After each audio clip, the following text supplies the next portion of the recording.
Seats aren't available for non-family, so you'll have to stand. When I went to a restaurant to celebrate my grandson Eric's milestone, I found there wasn't a seat for me in the designated room. As I exchanged glances with the relatives who arrived at the same time, Olivia, the wife of my eldest son Jacob, threw a shocking statement at me. I felt a rush of anger, but a tap on the shoulder from my brother Patrick calmed me down. I said, "I guess we should head home then," and to my surprise, everyone immediately responded with yes to my question. We made a U-turn on the spot. Despite hearing shouts and the loud noise of breaking dishes behind us, I ignored them and headed home, where I immediately took a certain action. My name is Kelly. I'm a 51-year-old office worker for a company that runs multiple restaurants. Although I'm officially listed as a store advisor, I mostly work from home. This is partly because I was born with a handicap in one leg.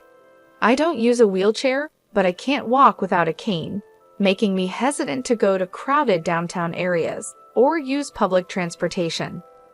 Embarrassingly, I don't visit the restaurants my company operates very often. Of course, I know this isn't good, but since losing my husband Jack suddenly to illness 3 years ago, my life has felt empty. Now I live alone in a smaller condo arranged for me by my brother Patrick. I gave the condo where I lived with Jack to my married son and his wife about 2 years ago. Some people ask if I'm lonely, but when weighing the freedom of being alone against the loneliness, the appeal of living freely wins out. Part of this is because my relationship with my son's wife Olivia is terrible. Olivia is 10 years younger than my son Jacob, currently 25. She is stylish, beautiful, and was popular as a college student model while attending a prestigious university. I've heard she appeared on TV several times. She was expected to become a news reporter with the title of Miss University, but she got pregnant with Jacob's child during the summer of her junior year, and they had a shotgun wedding.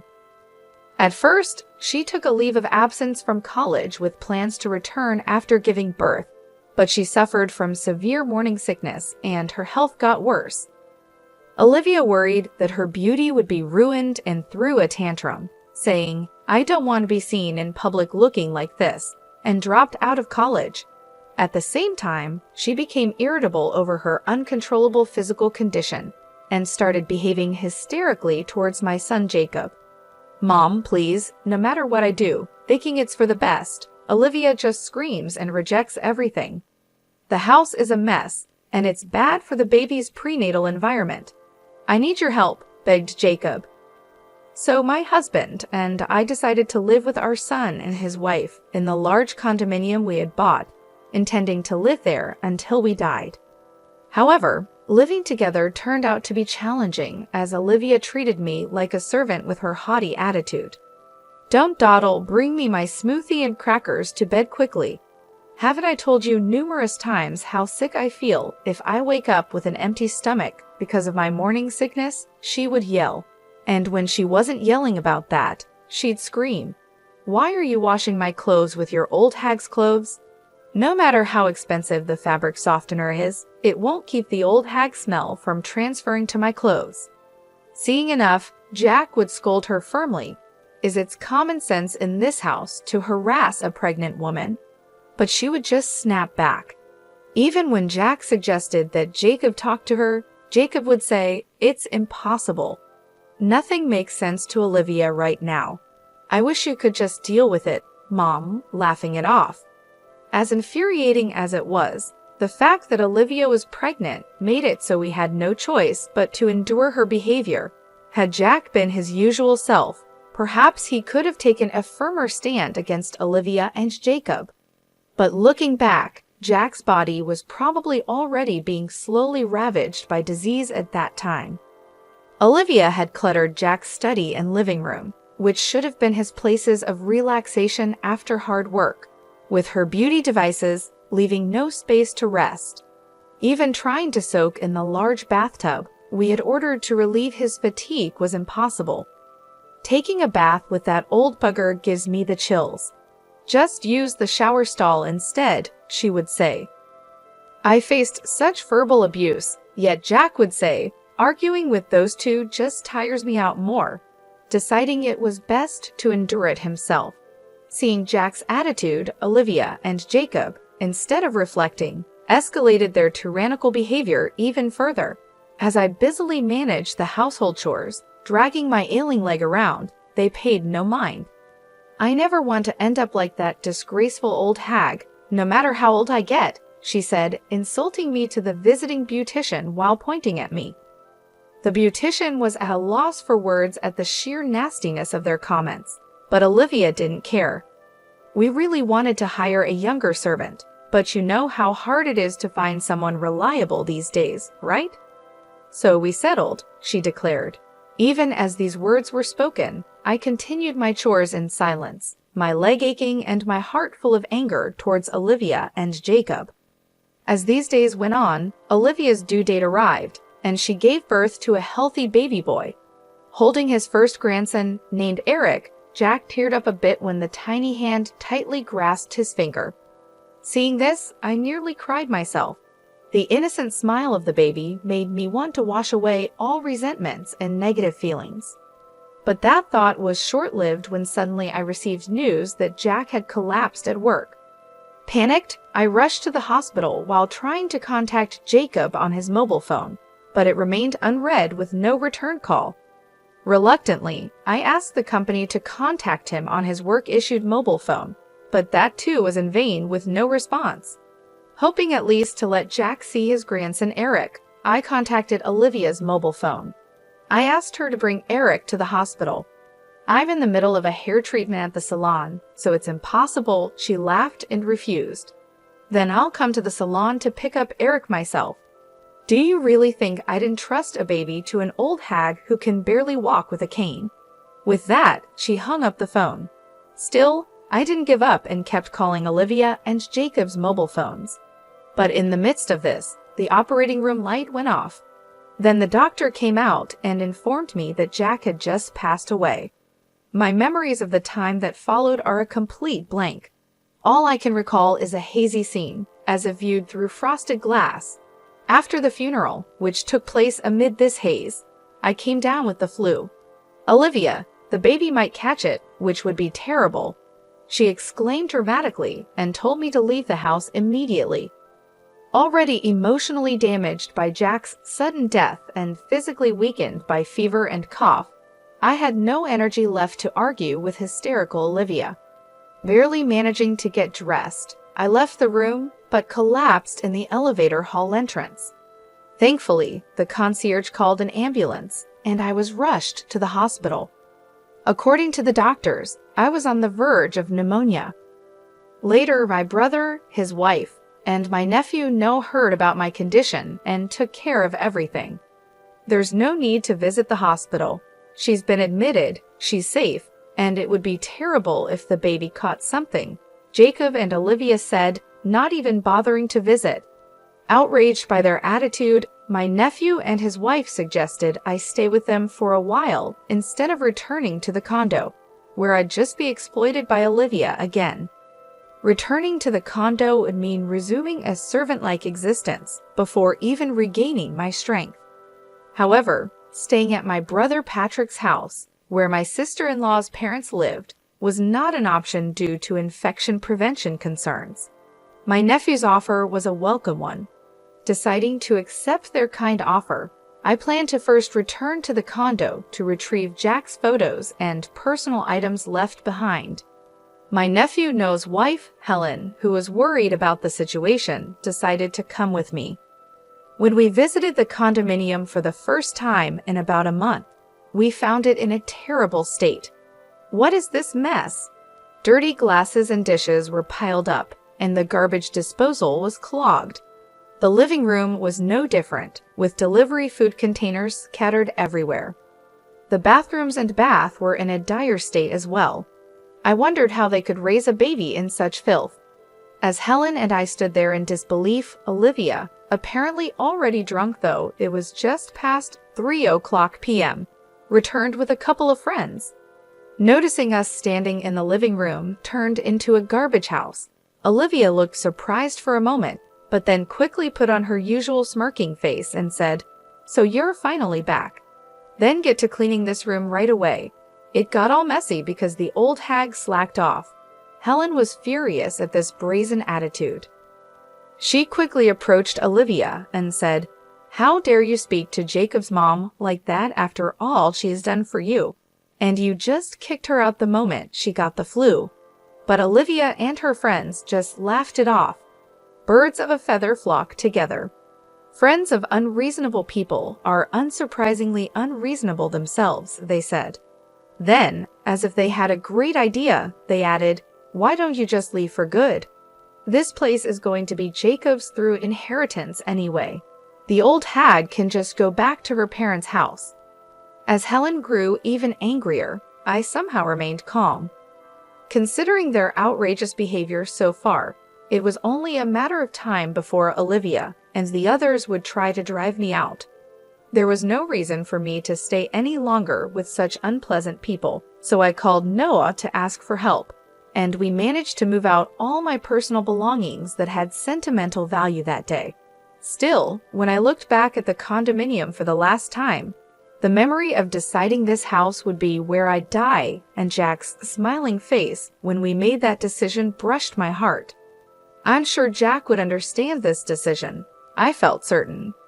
After that, I moved into a condominium near my parents' home that Patrick had arranged for me and returned to my job, which had been on hold since before Jack passed away.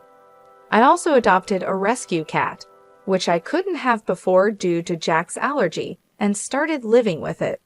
Though Jacob and I work at the same company and see each other when I go to the office, we hardly ever talk. However, one day I received an unusual message from Jacob. Curious about the sudden contact, I read the message. It was about planning a milestone celebration for Eric at a restaurant this coming weekend. It seems Olivia has invited a large number of guests, including her parents, relatives, and friends. The balance will be off if no one from our side of the family attends, he said, wanting to invite me and the relatives. Why don't you ask Jack's side of the family then? I suggested, but it seems they had already refused. Indeed, Jack's relatives live quite far away, and it's not a distance easily traveled back and forth. Moreover, today is already Friday, and there's hardly any time to prepare to leave the house. It's understandable that they refused. I was about to refuse again when Jacob, sensing my hesitation, said, "I'm sorry for everything that's happened. For Eric's sake, could you consider our request?" Though I was indeed angry with Jacob and Olivia, Eric himself is innocent. Remembering how happy Jack was about Eric's birth, I considered it. I didn't want to spoil the celebration. After hanging up and giving it some thought, I decided to attend and sent Jacob a message to let him know. On the day of the celebration, my brother and his wife, my nephew and his wife, my uncle and aunt, their children, and other relatives gathered in front of the restaurant. Helen said, "I'm here today, not for that couple, but for Kelly." While calming her down, we were led to the room, the largest in the restaurant, with low tables and chairs. This setup would be difficult for me with my mobility issues, so I asked the staff for a chair that was a bit taller. However, Olivia interrupted. "There's no extra seat, so just stand," she said loudly with her arms crossed. Seeing Olivia's smirking face, I felt more dumbfounded than angry, wondering how she could be so mean even now. Then, impulsively, I called out to my relatives, "Shall we go back home then?" Without hesitation, they all responded, yes. The guests on Olivia's side became unsettled by this. Olivia's parents came forward, apologizing to me and my brother and his wife, while hurriedly scolding Olivia. But Olivia, scolded in front of her relatives and acquaintances, became angry and started throwing anything she could get her hands on, like vases, framed pictures, and dishes. Screams, shouts, and the sound of things breaking filled the room, but we left without paying any further attention. Once the relatives and I had left the restaurant, Patrick and I decided to hold a strategy meeting in preparation for what was to come. The company where I, the late Jack, and Jacob worked was originally built by my grandfather. It's a family-owned business where our relatives own more than half of all shares, with my real brother Patrick currently serving as the CEO.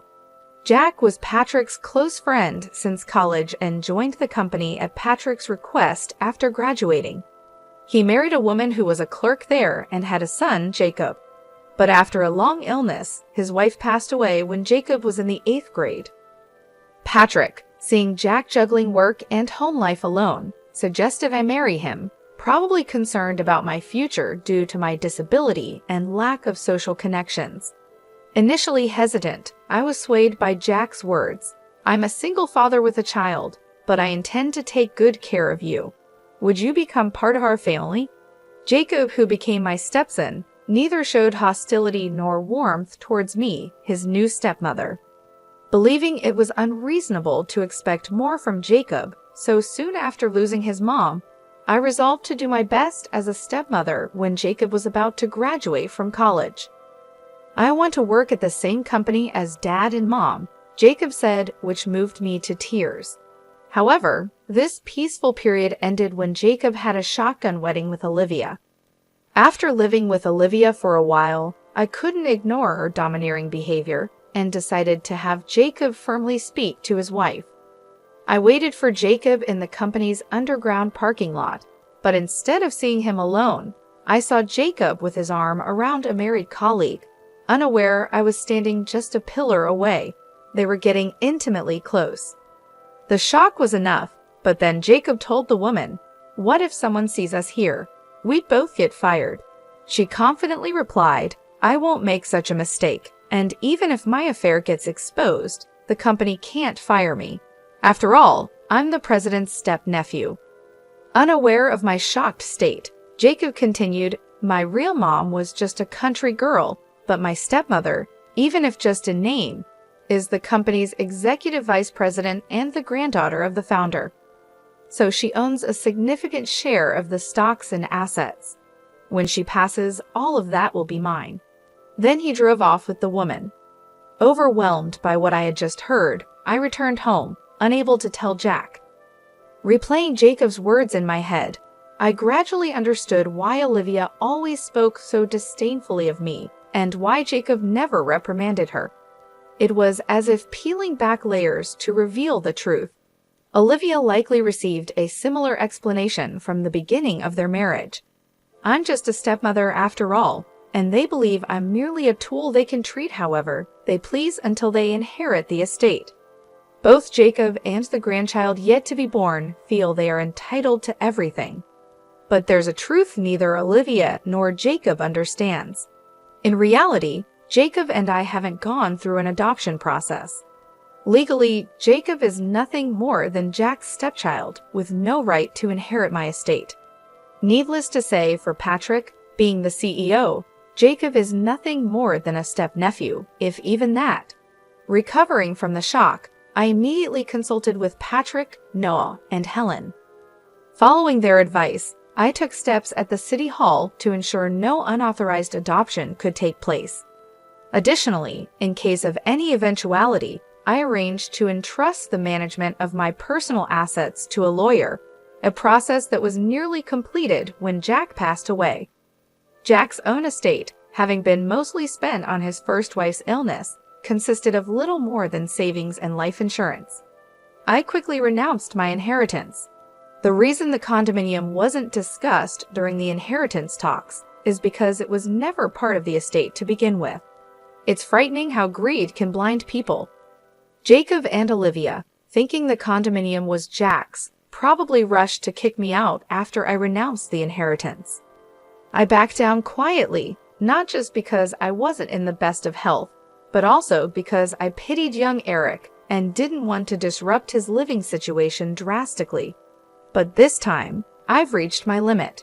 I originally intended to file for an eviction due to illegal occupancy of the condominium during the milestone celebration, so I promptly began the process with my lawyer.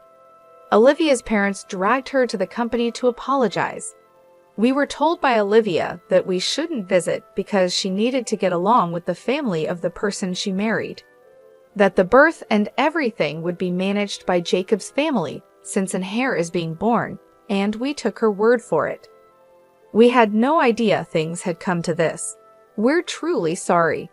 No sooner had they been let into the living room than they apologized over and over, but it was too late for regrets.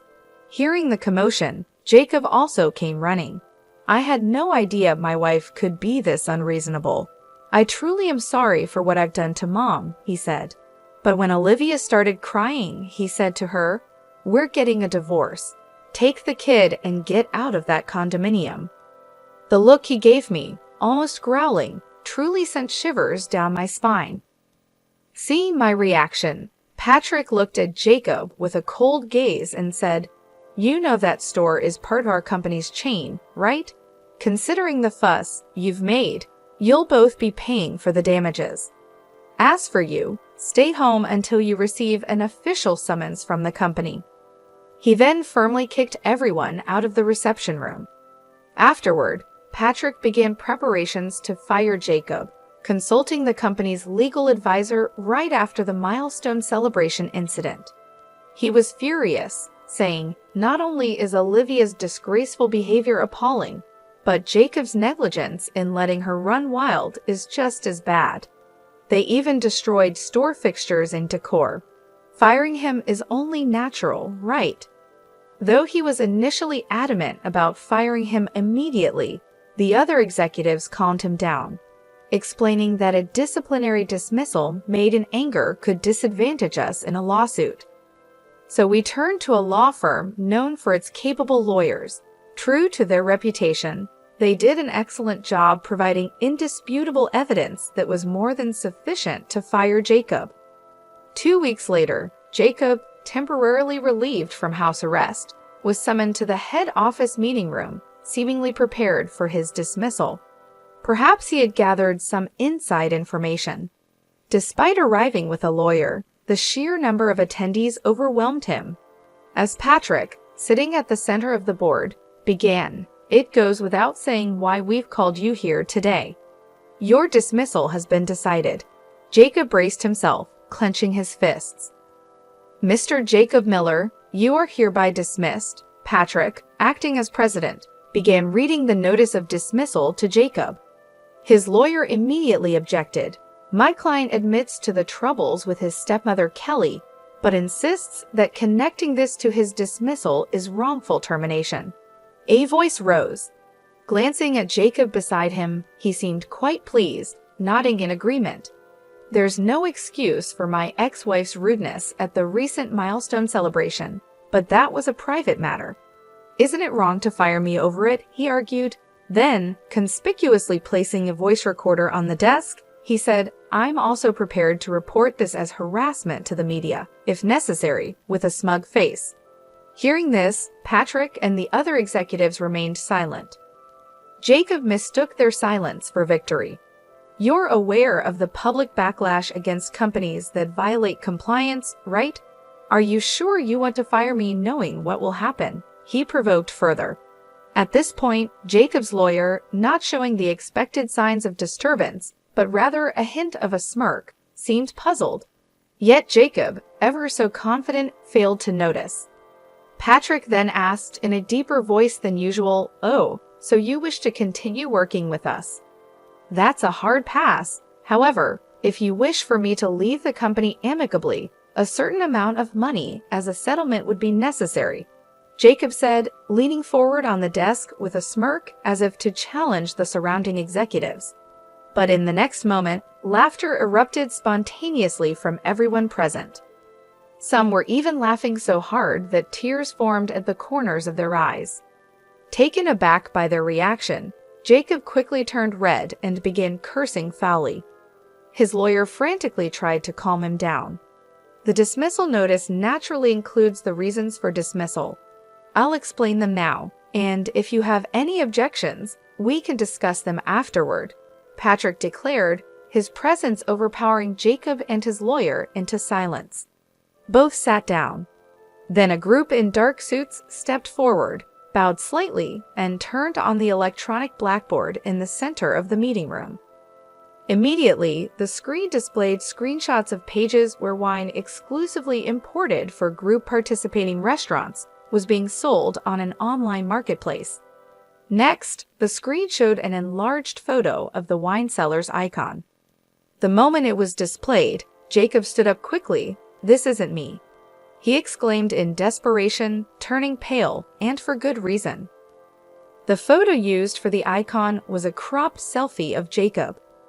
The screen neatly displayed the original photos alongside an image match rate of 101% written in red. Facing the lawyer, still unable to grasp the situation, a man from the group of dark suits stepped forward, introducing himself as part of the law firm hired by the company. "Let me explain the reasons for the dismissal notice. The reasons include embezzlement, harassment, undue pressure within the workplace using his executive position, leaking confidential company information, unauthorized absences, tardiness, loafing, and damaging the company's reputation through inappropriate use of a company car," he explained smoothly. He further added that the company's legal and accounting departments had been secretly investigating rumors of the wine, supposed to be sold exclusively in stores, being traded online. In the process, they identified the source account and, collaborating with the police and other relevant parties, discovered that the account was linked to Jacob's online banking account. Additionally, the inventory management department uncovered the existence of double books. Upon questioning, several employees confessed that they had been coerced into participating in the illegal activities by Jacob, who implied they would be fired if they did not comply.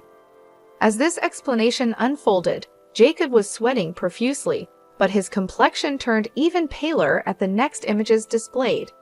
It was a video, seemingly taken secretly with a mobile phone, capturing Jacob as he subjected female interns and temporary staff to sexual harassment and unbearable words. Jacob's lawyer, standing by, couldn't take his eyes off the repeating video, mouth agape. Next shown were images of customer information meant for our company being sold to a rival company, and a USB drive containing original recipes alongside an envelope bearing the name of the rival company's legal counsel. Seeing this, Jacob's face turned from pale to ashen, and his hands trembled on the desk. Our lawyer continued without hesitation, explaining why the USB was transferred from the rival company. Actually, suspicions about the source of this confidential information had arisen even before it was utilized. Upon rechecking the acquisition method, it was found that an employee of the rival company had obtained it from Mr. Jacob Miller in exchange for a significant amount of cash, he explained. The rival company quickly dealt with the involved employee and returned the data to us, along with documents clarifying the factual situation. Jacob's lawyer, taken aback by the continuous revelation of Jacob's misdeeds, listened in stunned silence. However, our lawyer concluded with, "While it might seem superfluous to mention now, all these illegal activities have already led to the filing of criminal complaints. Perhaps instead of discussing settlement money, you should be preparing for a criminal defense," he said with a chilling laugh. Jacob's lawyer turned red-faced. "I've heard nothing of this from my client. I cannot represent him under these circumstances. I resign," he exclaimed, glaring at Jacob before storming out of the room. Left alone, Jacob's initial bravado disappeared, and he slumped in his chair. Before he knew it, the women he had harassed in the video lined up in front of him. "We will be filing for damages as well," they firmly declared. Adding insult to injury, our lawyer continued, "Moreover, it has been confirmed through social media posts that you've been unfaithful with multiple women using company resources, even during work hours, and engaged in inappropriate actions in public. The company will, of course, include these actions in its claims for damages. So please be prepared for that," he stated, speaking pleasantly but with no smile in his eyes. Jacob finally collapsed from his chair, sitting on the floor in defeat. As Patrick and the lawyer had declared, Jacob was swiftly dismissed for misconduct. In the investigation that followed, Jacob, who was interrogated for embezzlement, tried to negotiate a settlement to avoid a prison sentence. However, Finding a willing lawyer proved difficult, and he struggled to even pay the retainer fees. Eventually, he managed to cover the lawyer fees and compensation payments using the inheritance from his father, avoiding jail time for embezzlement. Yet, unable to prepare for the compensation claims for leaking confidential information, the emotional damages claimed by the women, and the defamation lawsuits, Jacob found himself buried in debt. Olivia, understandably furious at being quickly discarded by Jacob for his own protection, filed for asset division, damages, and child support. In a defiant stance, Jacob demanded, "Then let's have a DNA test for the child," prioritizing the investigation of paternity over financial concerns. Confidently agreeing, Olivia was shocked when the results showed the child wasn't Jacob's biological offspring. Investigations by a detective hired by Jacob revealed Olivia had multiple partners at the time of their shotgun marriage, one of whom was the biological father, disproving any parental relationship between Jacob and the child. However, legally, Eric was still considered Jacob's child.